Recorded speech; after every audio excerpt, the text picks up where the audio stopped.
안녕하십니까. 민법 및 민사특별법 강의를 맡은 김영석 교수입니다. 이 과정은 민법의 일반 기본적인 이론들을 정리해서요, 기본 제도를 이해하는 겁니다. 그래서 구체적인 내용을 공부하는 것이 아니라 재밌게 말이죠, 어떤 내용의 공부를 하는지, 또 어떤 내용이 민법에 들어있는지, 그리고 민사특별법은 민법과 어떤 관계인지, 이런 것들을 개략적으로 우리가 이해하자, 이렇게 해서 이 과정을 하는 거예요. 그래서 구체적 내용보다가요, 전체를 우리가 이해하려고 노력해 주세요. 그렇게 해주시면 좋겠고, 또 기본적으로 자주 나오는 법률 용어 정도는 여러분이 꼭 이 과정에서 여러분 숙지를 좀 해주시면 좋겠어요. 그죠? 그렇게 해주시면 되겠습니다. 자, 먼저 우리 민법 총칙부터 정리를 해볼게요. 먼저, 우리 교재에는 없습니다만, 이 민법은 크게 나누었어요. 이게 민법이 뭐냐? 개인 사이에 이 거래 관계를 묻는 거예요.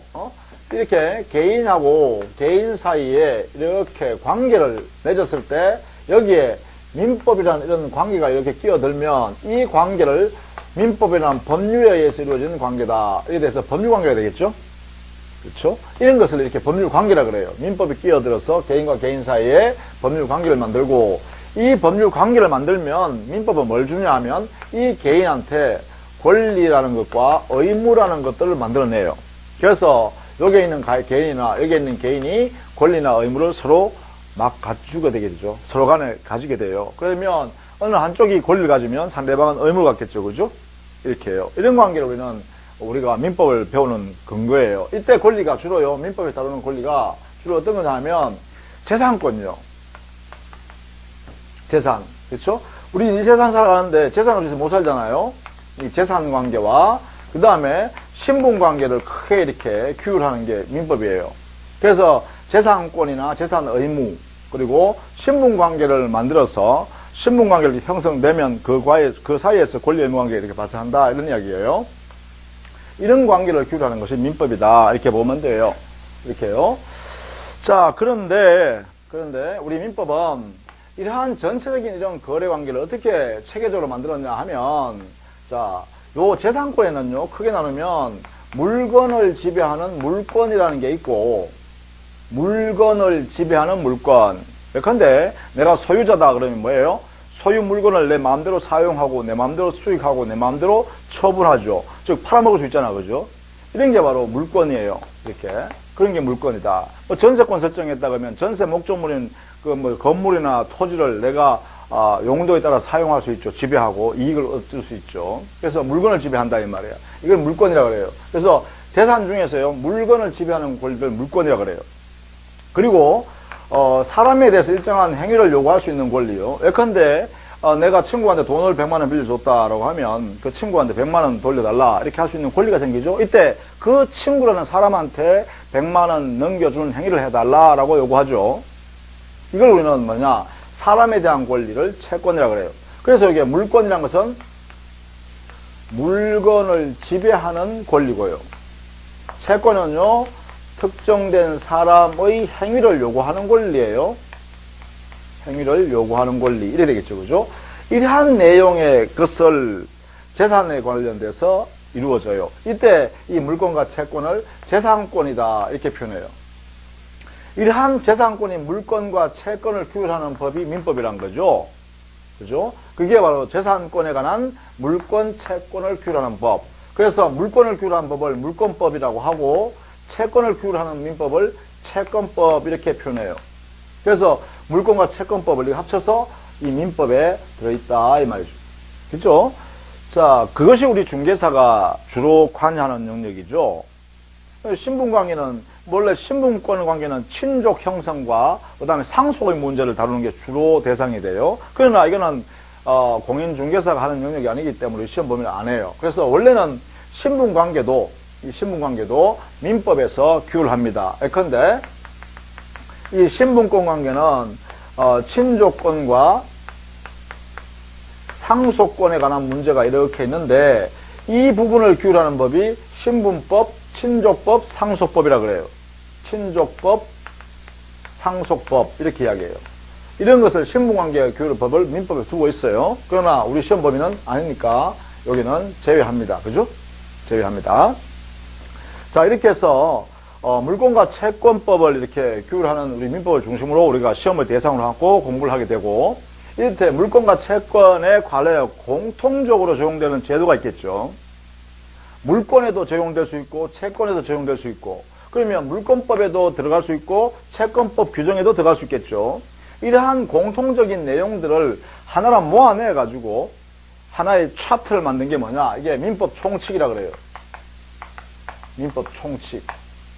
즉 물권법, 채권법에 공통적으로 적용될 수 있는 그러한 내용의 제도들을 모아놓은 그러한 규정들을 우리는 민법 총칙이라고 해요. 결국은 우리가 시험 범위 내용으로 이렇게 살펴보면 민법은요, 민법 총칙과 물권법과 채권법 이렇게 공부를 한다 이거죠. 따라서 민법 총칙은요, 결국은 물권 파트든 채권 파트든 공통적으로 모두 적용되는 내용들이다 이거죠. 그렇죠? 이런 내용들로 이렇게 구성되어 있다. 자, 이렇게 했어요. 이런 관계로 우리는 민법을 배우는데, 자, 이렇게 해서 민법이 법률 관계에서 권리 의무 관계를 만든다라고 했잖아요. 그러면 보세요, 우리가.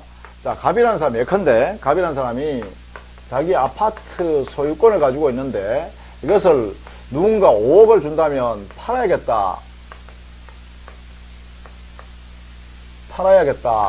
팔자, 이렇게 마음을 먹었어요. 자, 그런데 마침 을이라는 사람은 그 아파트를 사고 싶어 했네요. 저 아파트를 5억만 판다 그러면 내가 사자, 이런 의사를 가졌네요. 자, 이런 의사를 가지고 을이 말입니다. 이렇게 갑한테 물어봤죠. 자네 아파트 그 5억에 내줄 테니까 팔래? 이렇게 물어봤어요. 물어보니까 이 사람이요, 그래, 그렇게 합시다. 내가 팔라 그러는데 잘 됐다. 이렇게 했다는 거죠. 자, 이때 말이죠. 우리는 이것을 을의 의사를 말하냐면 청약이라 이렇게 표현하고요. 갑의 의사를 말하냐면 그래, 그렇게 하자라고 받아들였다 해서 승낙이라 그러죠. 이렇게 해서 우리는 매매 계약이라는 것을 이렇게 맺게 되죠. 그죠? 그래서 이제 갑과 을은 5억의 대금으로 해가지고 매매 계약을 이렇게 체결하죠. 이것을 우리는 5억의 매매 계약이 체결되었다. 이렇게 하죠. 자, 이렇게 매매 계약이 체결되면 갑이라는 사람은 자기 소유권을 이렇게 이전해 주죠. 보통 소유권 이전 등기 해주죠. 소유권 이전 등기를 해줘요. 이렇게, 그죠? 동시에 을은요, 갑한테 이렇게 대금 5억 원을 지급하죠. 이렇게 지급합니다. 이렇게 지급해서 대금을 지급하고 소유권을 가져가고 이렇게 되겠죠. 그죠? 자, 이 과정을 우리는 민법이 설명한다 이 말입니다. 이 과정이 바로, 예컨대 이렇게 매매 계약을 딱 체결하게 되면 이때 갑이라는 사람은 우리는 민법에서 매도인이라고 하죠. 이렇게 매도인. 그 다음에 을은요, 그 목적물을 매수하는 사람이다 해서 매수인이라고 하죠. 그죠? 그러니까 매도인과 매수인 사이에 드디어 매매 계약을 하게 되면 물권, 권리가 움직인다 이 말이죠. 한번 볼까요? 자, 여기 있던 소유권이요, 여기 소유권이 어디로 가 있습니까? 바로 을에게 가 있죠. 이렇게 을에게 소유권이 가 있습니다. 그러면 을이라는 사람은 소유권, 없던 소유권이 발생했잖아요. 그렇죠? 권리가 발생했어요. 소유권이라는 권리가 을에게 발생했습니다. 그 반면에 여기에 있는 매도인 갑에게는요, 존재했던 소유권이 이제는 없죠. 그래서 갑에게는 소유권이 소멸하게 됩니다. 그렇죠? 갑에게는 소유권이 소멸하게 돼요. 그래서 여기는 발생하고 여기는 소멸하는 현상이 발생했죠. 또 그 다음에요, 여기에 소유권 안에서 보면 이 권리는 주체, 즉 권리를 가지고 있던 사람이 갑이라는 사람에서 을이라는 사람한테로 이전됨으로써 변경되었죠. 이렇게요. 주체가 변경되었다 이렇게 볼 수 있겠죠. 그러면 결국은 보세요. 갑과 을 사이의 매매 계약이라는 이런 행위를 통해 가지고 소유권이라는 권리가 이렇게 움직이니까 우리는 이름을, 을의 입장에서 보면 소유권이라는 권리가 발생했다. 그 다음에 소유권 내용에서 본다면, 소유권 안에서 본다면은 그 소유권을 가지고 있던 주체가 변경되었다. 이렇게 되겠죠. 동시에 소유권을 가지고 있던 갑의 입장에서 보면 소유권이 소멸했다. 이렇게 되겠죠. 그럼 결국은 이 매매 계약을 통해서 이 거래 과정을 쭉 살펴보니까 소유권이라는 권리가 발생하기도 하고, 그쵸? 변경되기도 하고, 그쵸? 소멸되기도 하는 현상이 발생하네, 그죠? 이렇게 권리의 발생, 변경, 소멸이란 현상을 뭐라 할까? 이게 문제될 거 아니에요. 그래서 우리 민법은요, 법이란 것은 여러 가지 사회 현상을 많이 이렇게 구차하게 설명하는 것을 한 용어로 이렇게 착 모아놔요. 그 모아놓은 것을 뭐냐? 법률 용어라 그래요. 법률 용어. 그래서 권리의 발생, 변경, 소멸하는 현상을 우리는 뭐라 그러냐? 이걸 권리의 변동이다. 그걸 줄여서 권리 변동이라 그래요. 이렇게. 권리 변동. 그래서 여러분 교재 첫 번째 나오는 게 바로 권리 변동의 모습으로서 발생, 변경, 소멸 현상이 있다. 이렇게 표현한 거죠. 그렇죠? 그러면 여기서요. 발생을 조금 더 구체적으로 보면요. 발생요. 자, 발생 부분을 한번 조금 더 살펴보도록 할게요. 발생. 이 권리를, 그러면 발생한다는 것은 사람이 권리를 취득하는 것이 되겠죠. 그죠? 권리가 발생했다라고 하는 것은 권리를 사람이 취득했다. 이런 말이 되겠죠. 자, 이때 권리 발생, 즉, 취득이란 것은 다음과 같은 내용이 되겠죠. 만약에 말입니다. 갑이라는 사람이 자기 소유 토지에 그 건물을 이렇게 갑이 신축했어요. 신축하면 이 세상에 없던 건물의 소유권이 하나 발생하잖아요. 그렇죠? 그 소유권을 신축한 자인 갑이 가져가겠죠? 그럼 이때 이 소유권이란 것은 이 세상에 없던 소유권이 하나 처음으로 발생해서 갑이 취득한 것이다. 그죠? 이런 것을 뭐라 그러냐? 이런 취득, 이런 발생을 우리는 절대적 발생, 이렇게 표현합니다. 절대적 발생이라 하고, 이것을 다른 말로는요, 이 세상에 처음으로 권리를 취득한다. 이렇게 해서 원시 취득이다. 이렇게 표현해요. 그래서 원시 취득인 절대적 발생이 발생합니다. 이런 경우죠. 예컨대, 그죠? 건물을 신축해서 소유권 취득하는 형태다. 그죠? 이렇게 해요. 그래서 취득의 모습이 이런 형태도 있고, 동시에 말입니다. 이런 형태도 있잖아요. 이런 입장에서 보면, 여기에 갑이 가지고 있던 소유권을 그대로 이어받아서 자기가 취득하죠.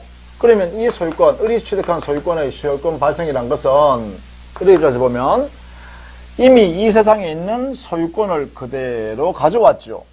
그래서 뭐냐면, 이 세상에 있는 권리를 가져오는 형태의 권리 취득은, 이걸 우리는 뭐라 하냐? 이걸 우리는 승계 취득이라 하자. 이렇게 이름을 붙이는 거예요. 승계 취득. 자, 이 승계 취득은 뭐죠? 이미 존재하고 있는 권리를 가져오는 거예요.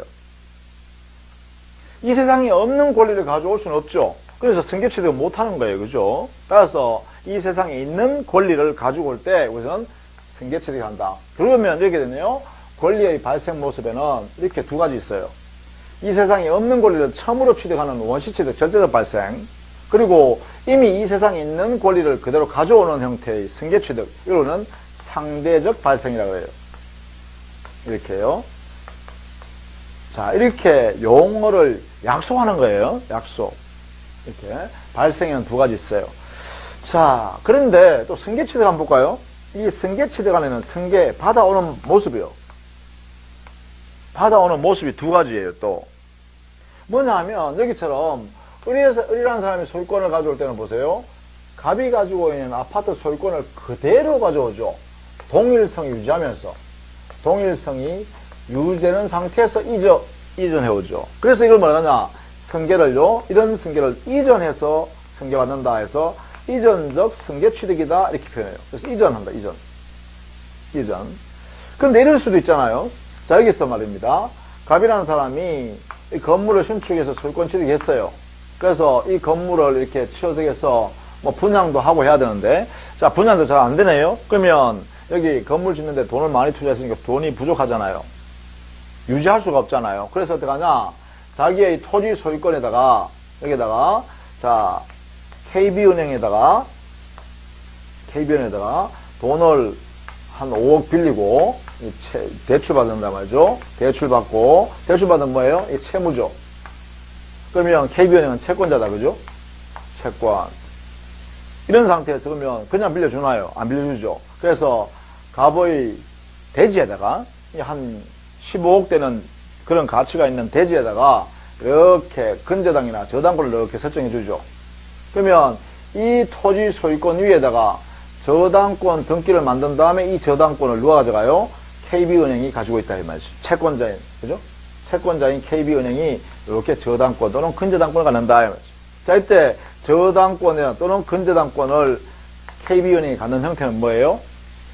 자, 종전에 갑이 가지고 있는 소유권, 현재 존재하는 소유권 위에 저당권 하나 설정하는 거죠, 이렇게. 설정해서 그 다음에 자기한테로 가져왔죠.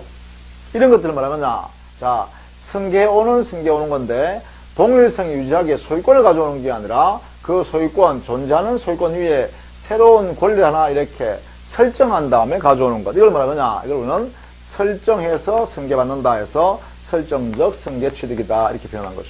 이렇게. 그러면 보세요. 승계호는 모습에 따라서 동일성이 유지되면 이전적 승계, 또 앞에 가지고 있는 권리 위에 권리를 하나 더 얹어서 새롭게 만들어낸 이 설정되어 있는 권리를 가져오는 것을 설정적 승계 취득, 이렇게 하겠죠. 그러면 대표적으로 설정적 승계 취득의 내용을 보면 어떤 거냐? 보통 이것을 우리는 이렇게 됩니다. 저당권을 설정해서 취득한다든가, 아니면 전세권을 설정해서 취득한다든가, 아니면 지상권을 설정해서 취득한다든가, 이런 형태의 권리 취득이 바로 설정적 승계 취득의 모습이다. 이렇게 할 수 있겠죠? 이렇게. 그럼 이전적 승계, 똑같이 그대로 가져오는 거, 이전해오는 거, 이거죠, 이거. 그죠? 자, 을이 소유권을 취득하는 것은 갑이 가지고 있는 아파트 소유권, 이것을 그대로 동일성 유지한 상태에서 가져왔죠. 그래서 이전 승계 취득이에요. 근데 이것은 을이 갑의 소유권 중에서도 이 아파트라는 특정된 소유권을 특정한 다음에 그 다음에 가져오게 되죠. 이런 것을 뭐라고 하냐? 이거는 특정해서 승계받는다. 이전했어요. 그래서 특정 이전적 승계 취득이다. 이렇게 되겠죠. 그래서 이걸 보통 특정 승계다. 이렇게. 보통 특정 승계는 이렇게 매매에서 권리를, 소유권을 취득한 거나, 매매에 의한 소유권 취득, 아니면 증여 계약을 통해서 소유권을 가져오는 경우, 이런 경우가 바로 대표적인 특정 승계 취득이죠. 그 소유권을 내가 가져갈게. 이렇게 하는 거죠. 특정해서 가져오죠. 그런 말이다. 그죠? 그런데 이런 경우도 있죠. 만약에 이런 상태에 있다가 을이 사망하면 어떻게 될까요? 을이 사망하면 을의 상속인이라는 자가 상속을 받는데, 이 상속 받을 때는 어떻게 되나요? 을이 가지고 있던 이 아파트 소유권만 가져가는 게 아니라 을이 가지고 있던 기타 재산권들도 일거에 모두 상속받죠. 이렇게. 그렇죠? 이렇게. 그러면 이때 앞에 사망하신 분의 권리를 그대로 동일성을 유지되죠. 그죠? 동일성은 유지돼요. 동일한 상태죠. 동일성 유지한 상태에서 사망이라는 사유 한계에서 모두 일거에 승계를 받게 된다. 그죠? 이런 경우에 상속인이 상속받는 경우에는 동일성이 유지되는 상태에서 이전해오는데, 이전해오는 모습이 한 개씩 특정해서 가져오는 것이 아니라 한꺼번에 그냥 바구니에 다 담아서 다 가져와 버리죠. 그 이걸 뭐냐? 이걸 우리는 포괄해서 승계해 온다. 이렇게 표현할 수 있겠네요.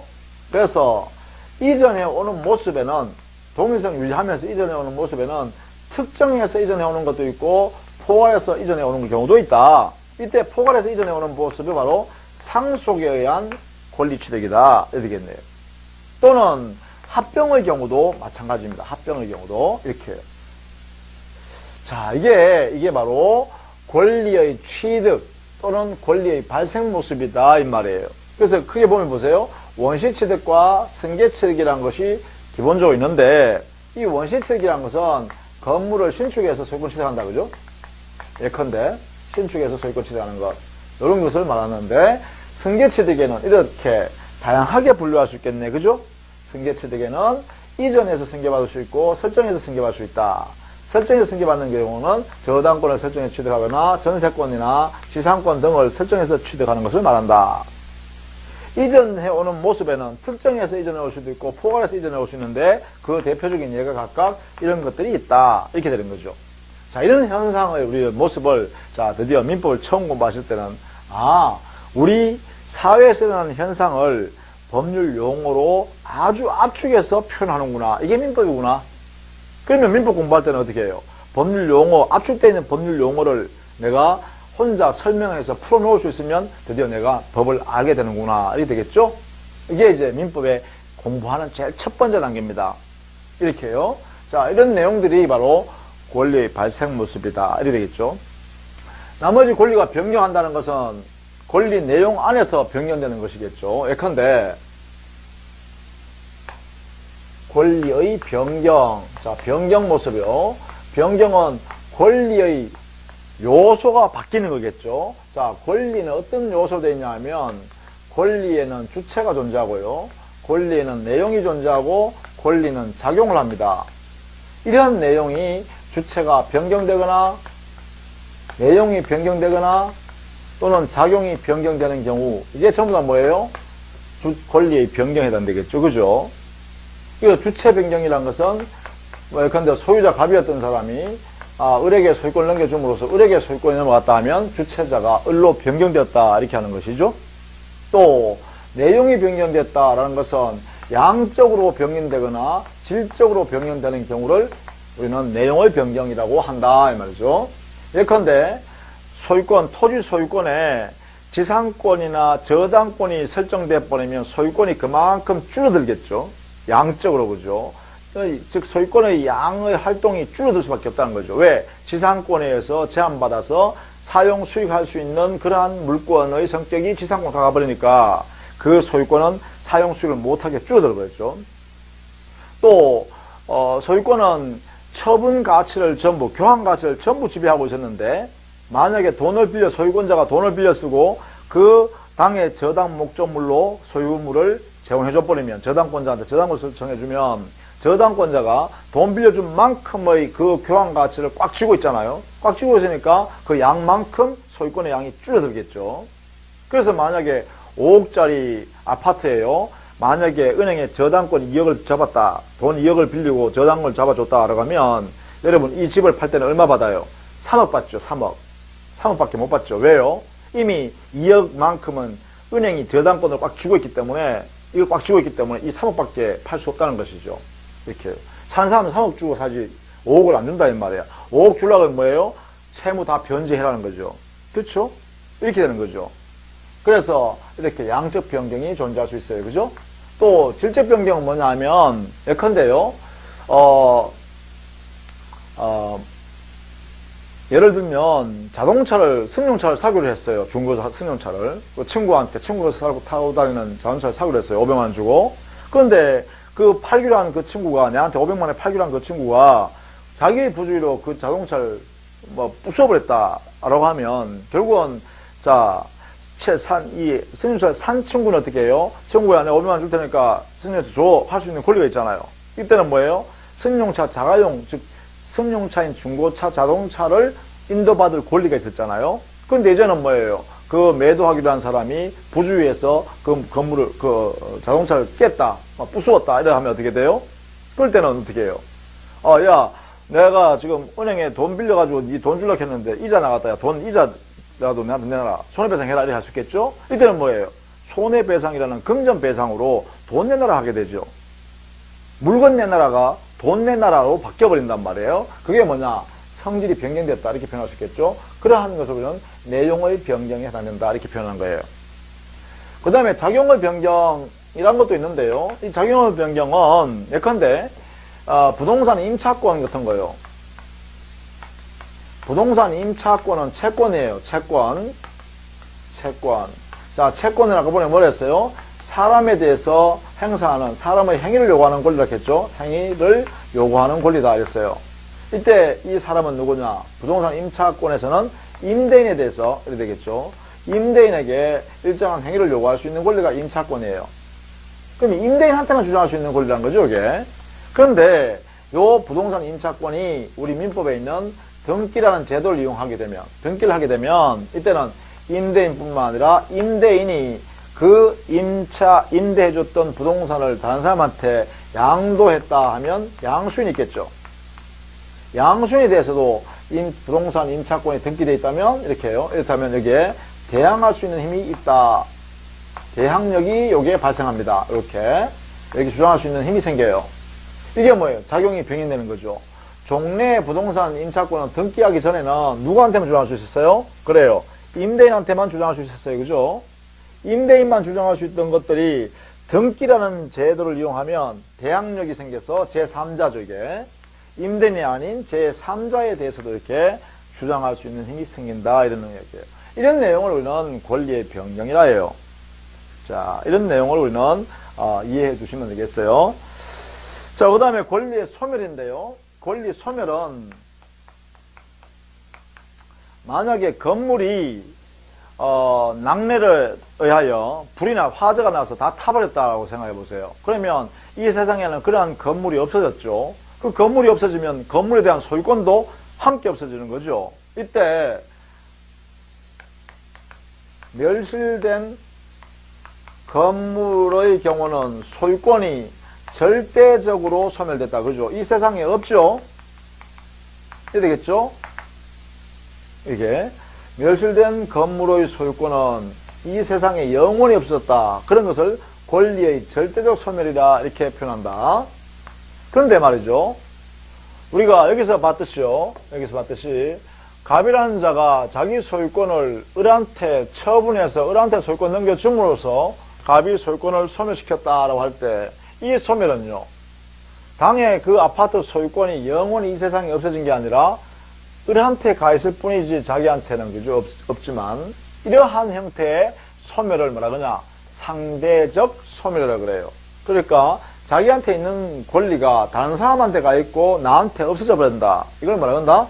상대적 소멸이라 한다. 이런 이야기예요. 상대적 소멸. 자, 이런 내용의 의미를 이렇게 개념적으로 개념 구별하는 연습이에요. 그게 첫 번째에 있는 우리 권리 변동에 대한 그 개념들이에요.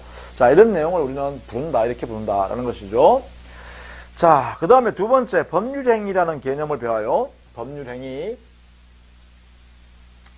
자, 이게 제일 어려운 이야기예요. 사실은 우리가 시험 보는데 가장 많이 공부하는 게 뭐냐? 이 법률행위예요. 법률행위. 이 법률행위란 것은 반드시 이 행위 안에요. 사람의 행위 안에 자신의 의사를 표시하는 내용이 들어가 있어야 돼요. 이것을 요소로 해야 돼요. 의사 표시를 요소로 하여 만들어진 행위를 우리는 법률행위라고 한다. 이러겠죠. 따라서 의사 표시가 한 개든 두 개든 세 개든 좌우지간 의사 표시가 행위 속에 들어가서 만들어 놓은 행위를 우리는 이름하여 법률행위라고 한다. 이때 이 법률행위는 법률 요건에 해당된다. 이렇게 표현하고요. 요건에 해당된다. 근데 여기에 의사표시는요. 즉 법률행위인 요건에 속에 들어가는 이 의사표시는 뭐냐? 이거는 법률사실이라고 합니다. 법률사실. 그래서 법률사실이 법률 요건을 만드는 거예요. 법률사실 한 개 한 개가 모여서. 그러면 법률사실은 뭐냐? 법률사실은요. 구체적이고 개개의 사실 한 개 한 개입니다. 한 개 한 개, 이게 낱개들이죠. 이걸 법률사실이라고 해요. 의사표시 한 개.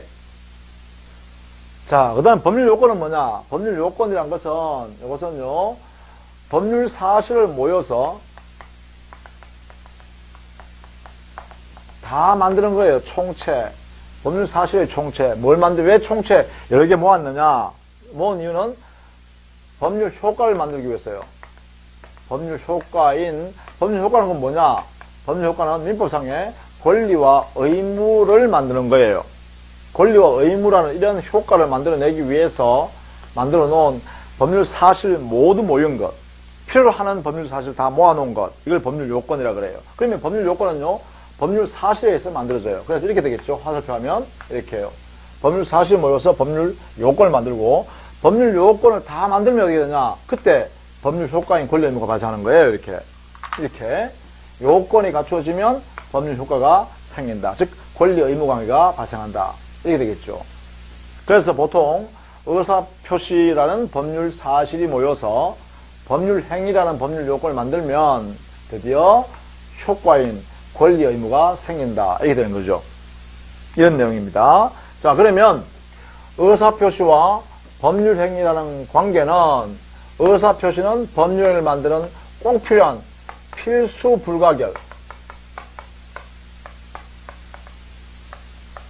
불가결의 요소예요. 그럼 이렇게 되겠죠. 의사표시가 없는 법률행위는 있을 수 없다. 이렇게 되겠죠. 이 의미가요. 바로 그런 의미를 갖고 있다라는 것입니다.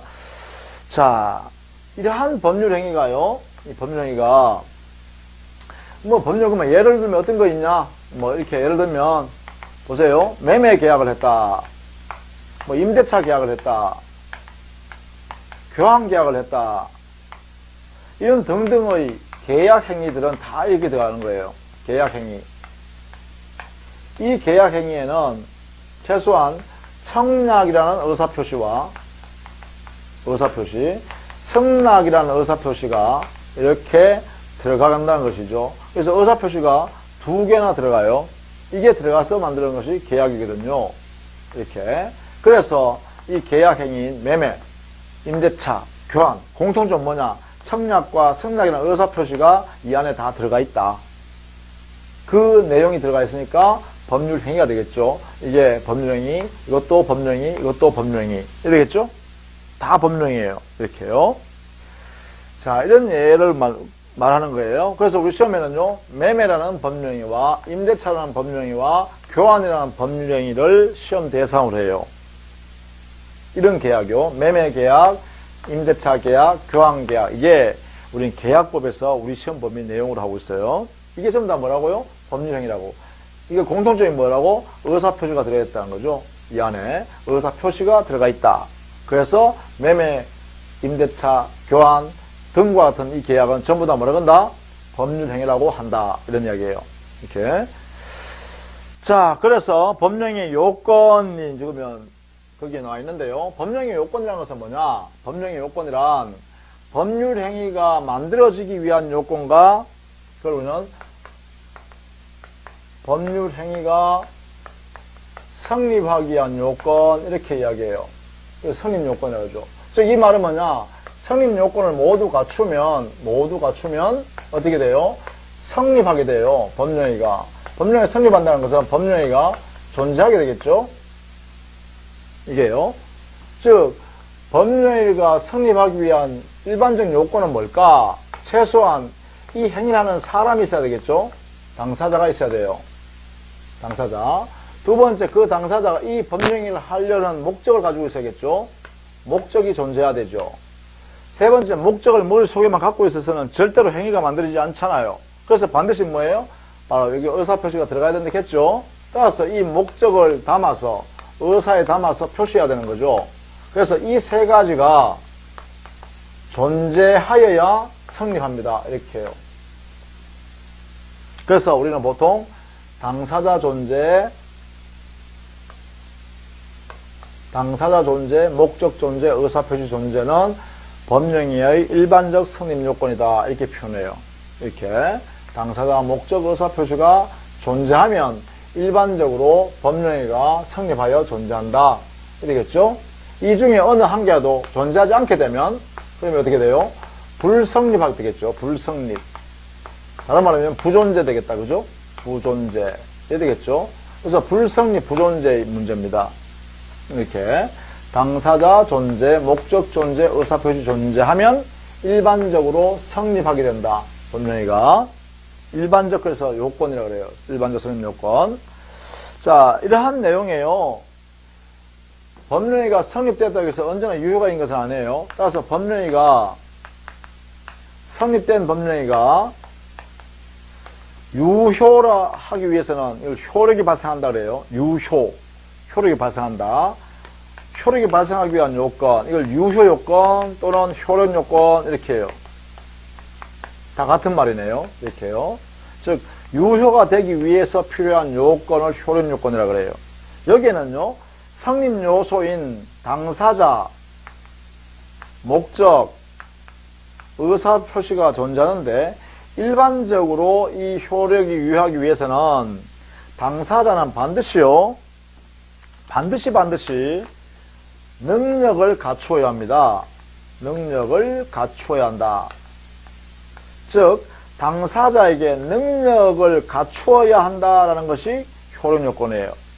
이때 민법상의 능력이라는 것은 보통 권리 능력을, 그리고 의사 능력을, 그리고 행위 능력을 모두 갖추어라, 이런 뜻이에요.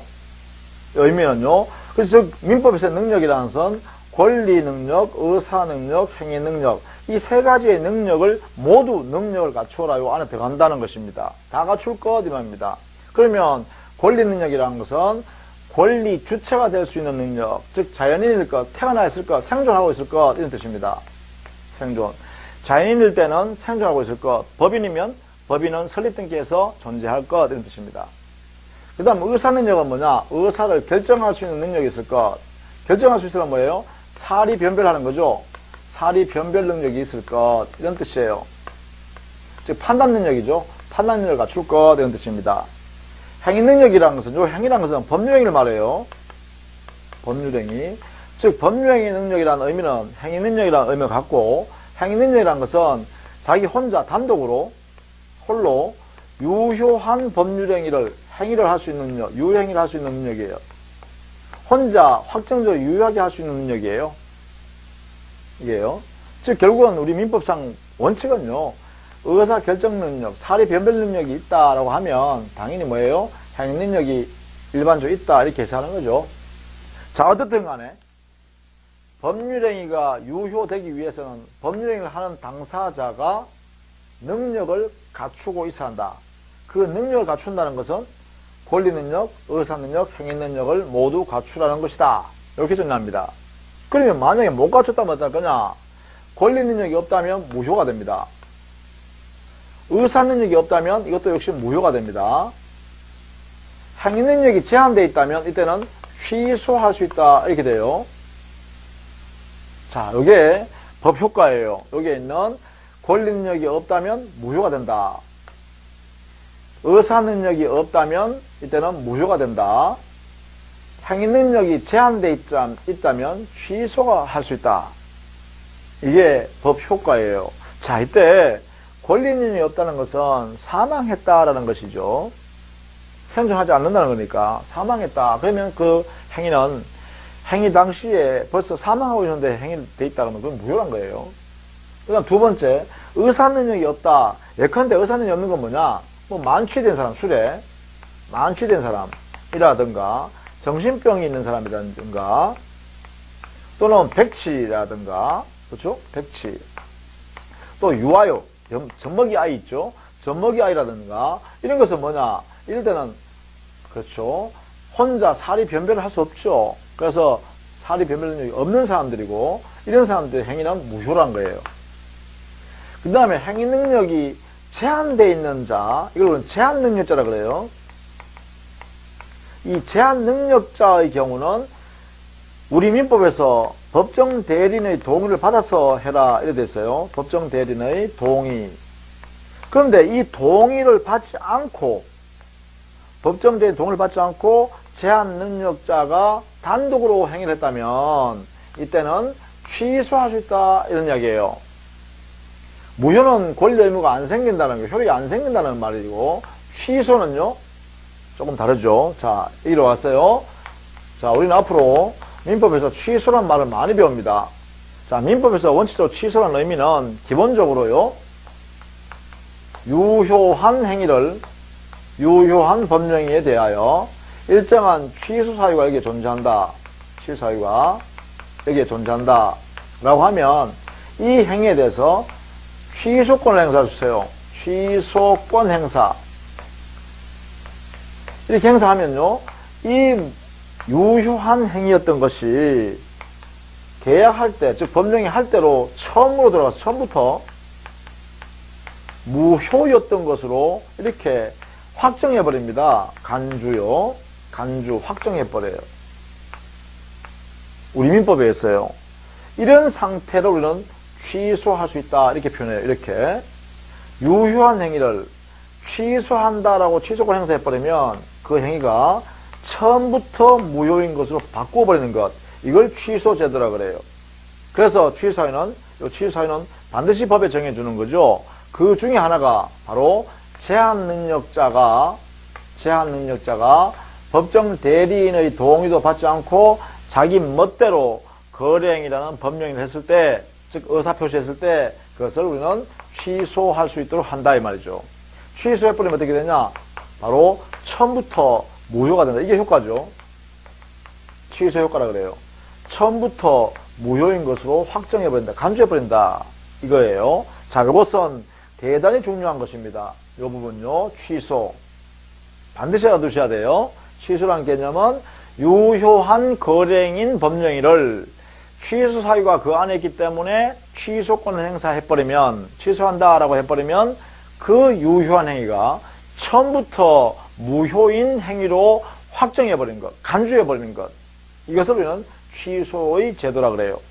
이렇게요. 따라서 이걸 우리는 취소할 수 있다. 이렇게 표현해요. 자, 그러면 여기 오면 제한 능력자가 법정 대리인 동의도 받지 않고 혼자 단독으로 했다면 취소할 수 있다. 취소사유란 거예요. 취소사유. 그러면 제한 능력자가 어떤 사람이냐? 이건 앞으로 우리가 교과서에 가면 상세히 배웁니다. 예컨대 미성년자라든지 미성년자, 만 19세에 달하지 아니한 자, 미달자요. 미성년자. 또 법원에, 가정법원에서 피성년 후견이라고 개시심판 받거나 피한정 후견이라고 개시심판 받아서 성년 후견인 한정 후견이라는 법정 대리인을 선임해줘요. 이렇게 되면 그들의 동의를 받지 않고서 거래행위를 못하게 한다는 것이죠. 일정한 법령에 대해서. 그런 경우에 바로 그 범위 안에서는 제한능력자가 된다는 거죠. 이러한 자들이 법정 대리인, 즉 채권자나 후견, 미성년 후견인 또는 성년 후견이나 한정 후견인 동의도 없이 지멋대로 거래행위를 하면 어떻게 한다? 취소하게 된다. 이렇게 되겠죠. 이게 당사자의 유효권이에요. 능력을 갖출 것. 이거요. 요건 되고. 그 다음에 두 번째, 목적의 유효권은 그 목적이 확정할 수 있어야 되고, 확정. 실현 가능성이 있어야 되고, 그리고, 법 규정에 적합해야 돼요. 그리고 사회적으로 용납될 수 있는 사회적 타당성이 있어야 돼요. 사회적 타당성. 확정, 가능, 적법, 사회적 타당성을 갖춘 목적이어야 유효한 법령을 만들 수 있다는 거예요. 다시요. 법령의 목적이 확정할 수 있고 실현 가능성이 있으며 적법해야 되고 사회적 타당성이 있어야 유효한 법률행위를 만들 수 있다. 그래서 이 네 가지가 목적의 효력 요건이에요. 하나, 둘, 셋, 넷. 확정 가능, 적법, 사적 타당성이 있는 목적이어야 유효한 법령이 될 수 있다. 이렇게요. 자꾸 읽으십시오. 만약 여기 중에 어느 한 개도 없으면 전부 다 무효입니다. 무효. 확정할 수 없다. 무효. 실현 가능성 없다. 무효. 적법하지 않다. 무효. 사회 타당성 없다. 무효. 그 내용은, 상세한 내용은 우리가 본 교재에 들어가서 봅니다. 그 다음 의사표시요. 의사표시가 유효하기 위해서는, 자, 의사표시요. 요거잖아요. 의사표시. 자, 여기는 의사는 마음속에 있는, 내면에 있는 거예요. 내부에. 표시행위는 외부로 나타난 거죠. 그렇죠? 그래서 마음먹은 의사를 외부에 표시하는 것을 의사표시라 그래요. 의사표시. 의사표시. 마음먹은 것을 표시한다. 의사표시. 마음속에 갑이란 자가 내 아파트 5억에 팔아야지 이렇게 마음먹는 것이 의사. 그것을 을한테 야, 내 아파트 5억에 팔 테니까 살래? 이게 표시. 그러면 뭐예요? 자기 마음속에 마음먹은 것을 외부에 그대로 표시했죠. 그것을 뭐냐? 마음먹은 의사를 외부에 그대로 표시행위를 하여야 한다. 이걸 뭐냐? 일치해야 된다 이 말이죠. 이렇게. 그래야 그 의사 표시가 유효할 수 있다는 거예요. 첫 번째. 첫 번째, 의사와 표시가 일치한다. 그런데 말이죠. 의사 표시가 누군가로부터 사기를 당했거나 누구로부터 강박을 당해가지고 겁이 나서 했다 그러면 이건 온전하지 못하죠. 그래서 여기에요. 사기나 강박이 없을 것.